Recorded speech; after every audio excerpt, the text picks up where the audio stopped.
नमस्कार, डेली 24 भारत देख रहे हैं आप। मैं हूं आपके साथ अनीता शर्मा। शुरुआत करते हैं देवभूमि स्पेशल की। मुख्यमंत्री पुष्कर सिंह धामी ने शुक्रवार को सचिवालय में आरटीआई अधिनियम के लागू होने के 20 साल पूरे होने पर आयोजित कार्यक्रम में आरटीआई अधिनियम के तहत सराहनीय कार्य करने वाले 5 लोक सूचना अधिकारियों और 5 अधिकारियों को सम्मानित किया। मुख्यमंत्री ने जिन अधिकारियों को सम्मानित किया उनमें जिलाधिकारी सहित वरिष्ठ प्रशासनिक अधिकारी शामिल है। मुख्यमंत्री ने कहा कि सूचना का अधिकार अधिनियम भारतीय लोकतंत्र की आत्मा और पारदर्शी शासन व्यवस्था की आधारशिला है और इस अधिनियम ने शासन और नागरिकों के बीच विश्वास, पारदर्शिता और जवाबदेही का एक नया अध्याय खोला है। उन्होंने कहा कि इस कानून ने प्रत्येक नागरिक को शासन की नीतियों, निर्णय और कार्यप्रणाली को समझाने, प्रश्न पूछने और जवाबदेही सुनिश्चित करने का अधिकार प्रदान किया है। उन्होंने कहा कि डिजिटल और ई ऑफिस, ऑनलाइन पोर्टल और इसके साथ ही ट्रांसफर और जन सुनवाई जैसे माध्यमों ने शासन और जनता के बीच संबंध को और मजबूत बनाया है। इसके साथ ही मुख्यमंत्री ने कहा कि तो वहीं उत्तराखंड में भीषण ठंड का कहर लगातार जारी है। कोहरे और पाले से लोग जूझ रहे हैं। हालांकि अस्पतालों में भी अब मरीजों की संख्या लगातार बढ़ने लगी है। उत्तराखंड में बारिश और बर्फबारी ने ठंड होने से कड़ाके का असर अब लगातार बढ़ता ही जा रहा है। मौसम के शुष्क बने रहने के कारण प्रदेश भर में सूखी ठंड लोगों को काफी परेशान कर रही है। पर्वतीय क्षेत्र में जहां पर शीतलहर और पाले ने ठिठुरन बढ़ा दी है, वहीं मैदानी इलाकों में घने कोहरे के चलते जनजीवन भी प्रभावित हो रहा है। उत्तराखंड में शुष्क मौसम के बावजूद ठंड का प्रकोप जारी है। आज भी प्रदेश में मौसम जो है वो शुष्क रहेगा। उधम सिंह नगर, हरिद्वार, नैनीताल, चंपावत और साथ ही देहरादून के मैदानी क्षेत्रों में कहीं कहीं घना कोहरा छाने की संभावना जताई जा रही है, जिसको लेकर येलो अलर्ट जारी कर दिया गया है। 12 जनवरी तक मौसम ऐसा ही बना रहेगा और आगामी 12 जनवरी तक मौसम का मिजाज इसी तरह से बना रहेगा। फिलहाल मौसम में किसी भी तरह का बदलाव की संभावना नहीं जताई जा रही है और दिन के समय चटक धूप, सुबह शाम और रात के समय ठिठुरन भरी ठंड हाड़ कंपा रही है। तापमान में लगातार कमी आने के कारण अस्पतालों में मरीजों की संख्या भी बढ़ने लगी है और ठंडी हवा से नाक और गले की रक्त वाहिका जो है वो सिकुड़ने लगी है। ऐसे में दून मेडिकल कॉलेज में इन दिनों ओपीडी से 2 गुना अधिक भीड़ पहुंच रही है। डॉक्टरों ने लोगों से पहनावे पर खास ध्यान देने और ठंडे पदार्थों का सेवन करने की हिदायत दी है और इसके साथ ही कम इम्यूनिटी वालों के साथ ही शुगर और सांस के मरीजों पर ध्यान देना और गुनगुने पानी का सेवन करने के लिए भी कहा गया है। तो वहीं मैदानी क्षेत्रों में जहां पर घना कोहरा लोगों को परेशान कर रहा है, तो वहीं पर्वतीय क्षेत्रों में पाला पड़ने से लोगों की दुश्वारियां बढ़ने लगी है। बद्रीनाथ में कड़ाके की ठंड के चलते मास्टर प्लान कार्य को रोक दिया गया है। फिलहाल मार्च तक धाम में मास्टर प्लान का काम नहीं होगा। काम रोके जाने के बाद से कार्यदायी संस्था के श्रमिक धाम से लौटने लगे हैं। तो वहीं हिमाचल प्रदेश में बस हादसा हुआ है, जहां पर एक प्राइवेट बस जो है वो गहरी खाई में जा गिरी है। हादसे में अब तक 9 लोगों की मौत हो गई है और कई लोग गंभीर रूप से घायल बताए जा रहे हैं। घटना के बाद से मौके पर हाहाकार मचा हुआ है और अब तक मिली जानकारी के अनुसार बस में करीब 60 लोग सवार थे और हादसे की सूचना मिलते ही एसपी सिरमौर निश्चित सिंह नेगी भी घटनास्थल के लिए रवाना हुए। डिप्टी सीएम और परिवहन मंत्री मुकेश अग्निहोत्री ने भी हादसे की पुष्टि की है। बताया जा रहा है कि सिरमौर जिले के रेणुका जी विधानसभा क्षेत्र के हरिपुर धाम में निजी बस, जिसके बाद से यहाँ पे बड़ा हादसा हुआ है। ऐसे में ये बस शिमला से कुपली की तरफ जा रही थी और घटना में 7 लोगों की मौत हो गई है और इसके साथ ही सभी घायलों को उपचार के लिए अस्पताल में भर्ती कराया गया। अस्पताल में जरूरी सुविधाएं न होने पर लोगों ने काफी नाराजगी भी जताई है। अस्पताल के ऊपरी अस्पताल में फिलहाल लोगों का इलाज चल रहा है। ऐसे में सुकू सरकार ने इसे लेकर कई तरह की बातें भी कही है। हादसे की पीछे की वजह पता नहीं चल पाई है और घटना के बाद से लोगों की भीड़ मौके की तरफ भागी और लोगों को हादसे का शिकार बस से निकाला गया। अहम बात यह रही कि बस के पर खच्चे उड़ गए थे और बताया जा रहा है कि बस खचाखच भरी हुई थी। फिलहाल घायलों को इस संख्या का पता अभी नहीं चल पाया है, लेकिन उन्हें हरिपुर धाम अस्पताल में भर्ती किया गया है। तो वहीं हरिद्वार के भगवानपुर कस्बे में उस समय अफरा तफरी मच गई जब 2 बाइक सवार बदमाशों ने एक फाइनेंस कारोबारी पर गोली चला दी। हालांकि फाइनेंस कारोबारी की किस्मत अच्छी रही कि उसे गोली नहीं लगी और गोली के छर्रा जो है वो दीवार पर टकराकर नल पर पानी पी रहे एक युवक की कमर में जा घुसा। घटना को अंजाम देने के बाद से बाइक सवार बदमाश मौके से तमंचा लहराते हुए फरार हो गए और हालांकि पूरा जो घटनाक्रम है वहां पर लगे सीसीटीवी कैमरे में कैद हो गया है। वहीं इस घटना को लेकर कस्बे में अफरा तफरी का माहौल है। जानकारी के मुताबिक भगवानपुर कस्बा निवासी आदि राणा नामक व्यक्ति फाइनेंस कारोबारी है और बताया गया है कि गुरुवार को शाम आदि राणा कस्बे के बाजार से होते हुए अपने घर जा रहा था और इसी दौरान गली के पास से एक बाइक पर सवार 2 नकाबपोश बदमाश आए और इससे पहले ही फाइनेंस कारोबारी आदि राणा कुछ समझ पाते बदमाशों ने उनके ऊपर तमंचे से फायरिंग कर दी।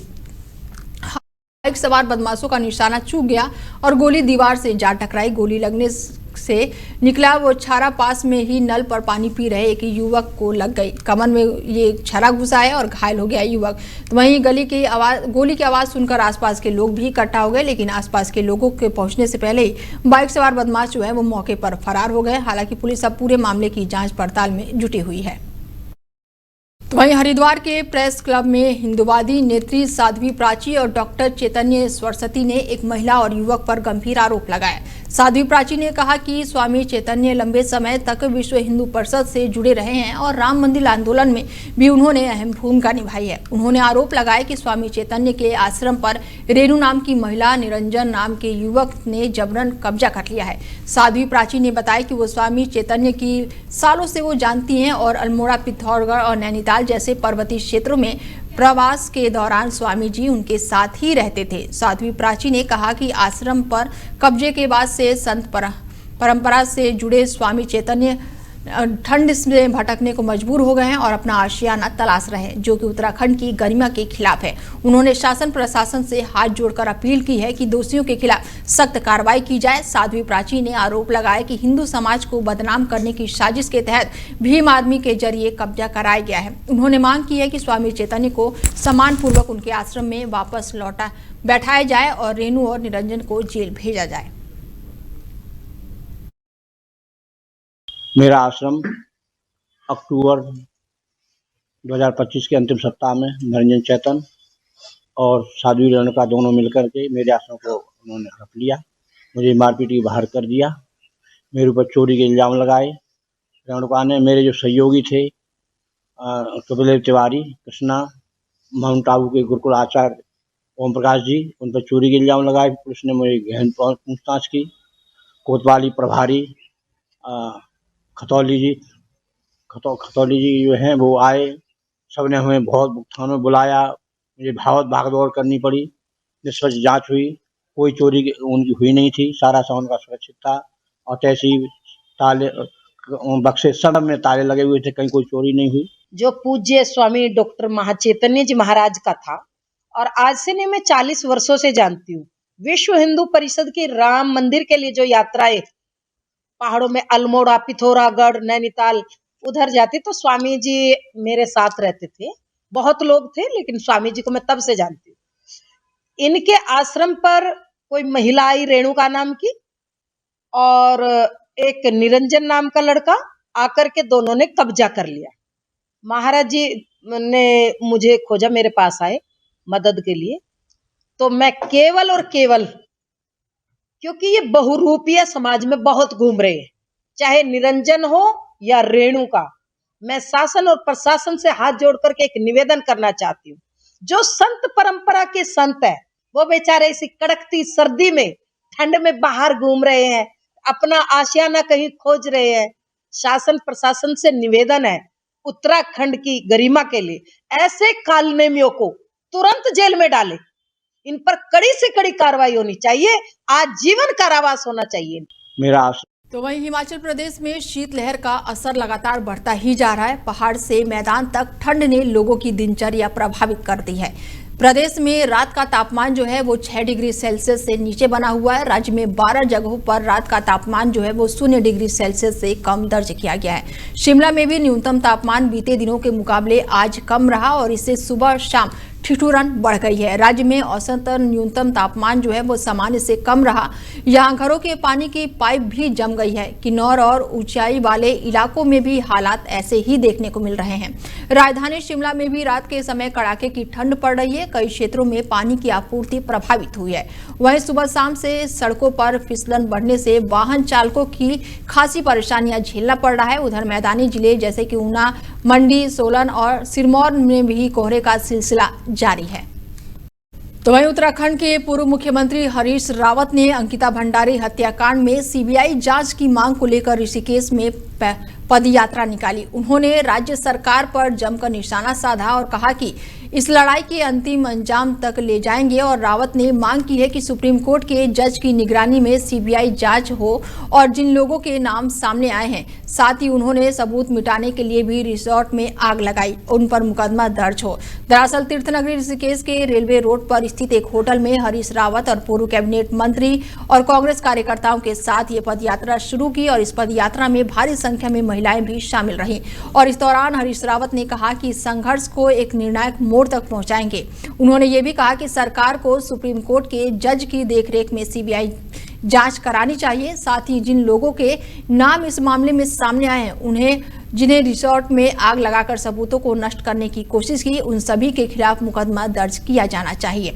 पौड़ी गढ़वाल के गंगा भोजपुर इलाके में बताते कि वंतारा टूरिस्ट रिसोर्ट में काम करने वाली अंकिता भंडारी के साथ 2022 में दुष्कर्म के बाद से हत्या कर दी गई थी और उनके शव को नहर में मिला था। और इस मामले के मुख्य आरोपी पुलकितार अंकित गुप्ता और सौरभ भास्कर को मई 2025 में दोषी पाया गया था। उन्हें उम्र कैद की सजा हुई है। तो वहीं मोहम्मद रफी की 101वीं जयंती के अवसर पर प्रतिष्ठित सम्मान से नवाजे गए युवा गायक मीरन राय के दिनेशपुर पहुंचने पर उनका भव्य स्वागत किया गया। और जैसे ही दिनेशपुर वो पहुंचे, स्थानीय नागरिकों, परिजनों और संगीत प्रेमियों ने फूल मालाओं से उनका अभिनंदन किया। दिनेशपुर में हरिदास मंडल के कार्यक्रम में आयोजित स्वागत कार्यक्रम के दौरान रंग कार्यक्रम किया गया और ऐसे में समाजसेवी हरिदास मंडल ने मीरन राय के इस उपलब्धि के क्षेत्र के लिए गर्व का विषय बताया है और इस सम्मान का श्रेय में उन्होंने परिवार और पूरे क्षेत्रवासियों को दिया है। अवार्ड का नाम है मोहम्मद रफी यंग म्यूजिशियन सर्वश्रेष्ठ गायक का अवार्ड है। जो ये अवार्ड पूरे देश में जो अच्छे गाने वाले हैं रफी साहब को बहुत अच्छे लेवल पे गाते हैं। 20 से ऊपर सिंगरों का चयन हुआ था और ये 3 महीने प्रोग्रेस चला। उसके बाद मेरे नाम का घोषणा हुई, मेरे नाम की घोषणा हुई। उसके बाद मुझे ईमेल द्वारा पता चला कि मुझे अवार्ड मिलने जा रहा है 24 दिसंबर 2025 को, जिस दिन रफी साहब का बर्थडे हो। उसी खास मौके पे मुझे ये अवार्ड दिया गया और मैं अपने परिवार, अपने माँ पिता, अपनी पत्नी, अपने बड़ों का, अपने क्षेत्रवासी सभी के आशीर्वाद, जो मेरे शुभचिंतक है, उन सभी को धन्यवाद देना चाहता हूँ। सभी के आशीर्वाद के फलस्वरूप ये संभव हो पाया कि ये अवार्ड मेरे को आज मिला है और मैं बहुत खुश हूँ। और ये अवार्ड मैं अपने पूरे परिवार को डेडिकेट करना चाहता हूँ, सभी क्षेत्रवासियों को डेडिकेट करना चाहता हूँ। मेरी तरफ से छोटी सी भेंट है सभी के लिए और मैं आशा करता हूँ कि आने वाले टाइम पे मैं आप सभी का नाम और रोशन कर सकूँ और भी अच्छे काम में कर सकूँ, जिससे हमारे क्षेत्रवासी सभी को गौरव फील करने का मौका मिले। देखिए, मैं आज मुझे इतने एक भव्य आयोजन करने का मौका मिला, जो भी बहुत कम समय में हमने किया।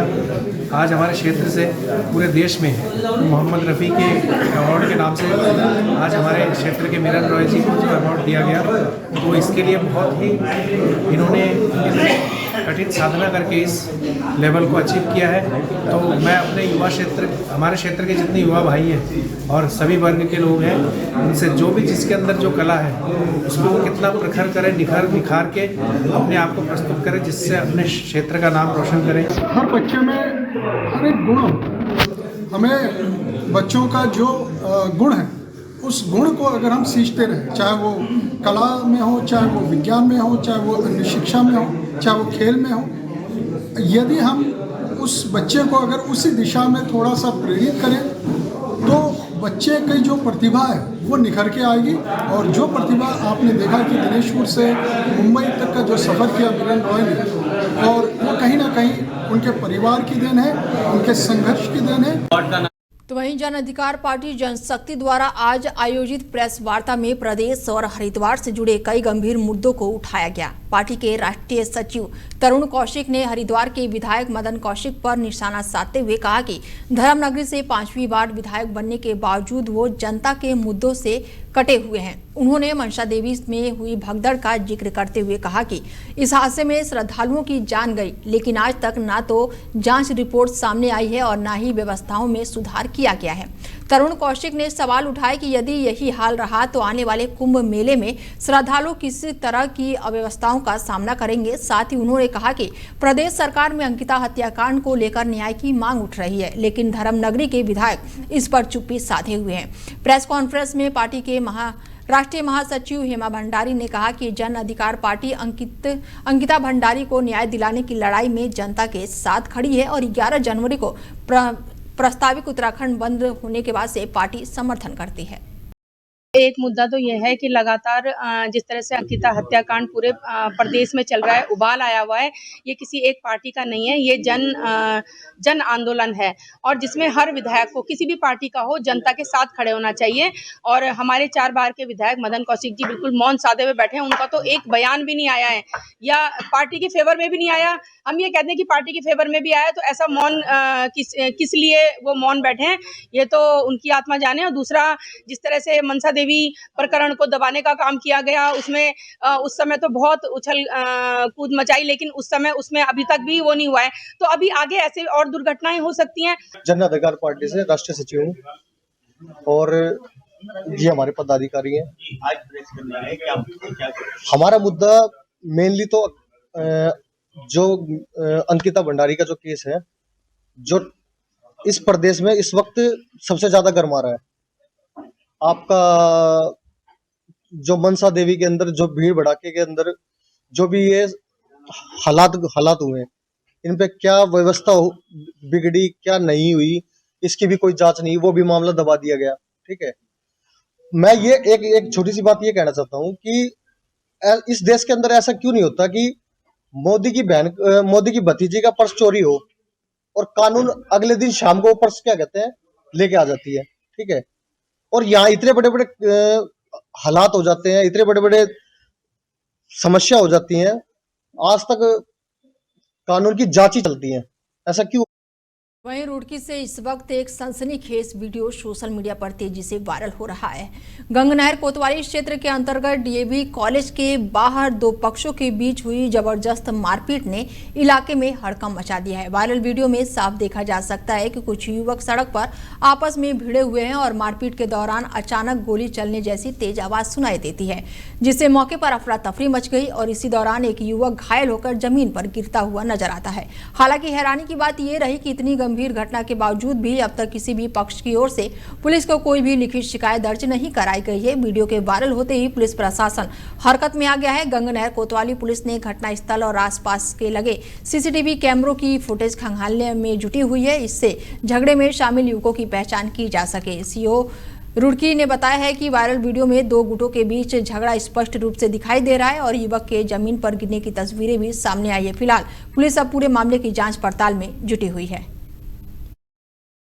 देखिए, कल रात गंगनहर क्षेत्र में डीएवी कॉलेज के पास पर 2 पक्षों में 1-2 गुटों में आपस में लड़ाई झगड़ा हुआ है। कुछ लड़के दिखाई दे रहे हैं, वीडियो वायरल हो रहा है और इसमें एक लड़के की ईंट लगती हुई दिखाई दे रही है और इसमें वर्तमान में फुटेज देखकर सभी लोगों को चिन्हित करने का प्रयास किए जा रहे हैं और जैसे ही इनको चिन्हित कर लिया जाएगा उचित लगाने कार्रवाई की जाएगी। सर, गोली चलने की आवाज भी आई? देखिए, कुछ आवाज आ रही है किंतु कोई ऐसा वीडियो में प्रदर्शित नहीं हो रहा है, लेकिन एक बार हमारे पास सीसीटीवी फुटेज वहाँ पे आ जाएंगे तो उसके बाद इसमें उचित लगाने कार्रवाई। देखिए, फिलहाल बुलेटिन में मेरे साथ इतना ही। दीजिए इजाजत, नमस्कार।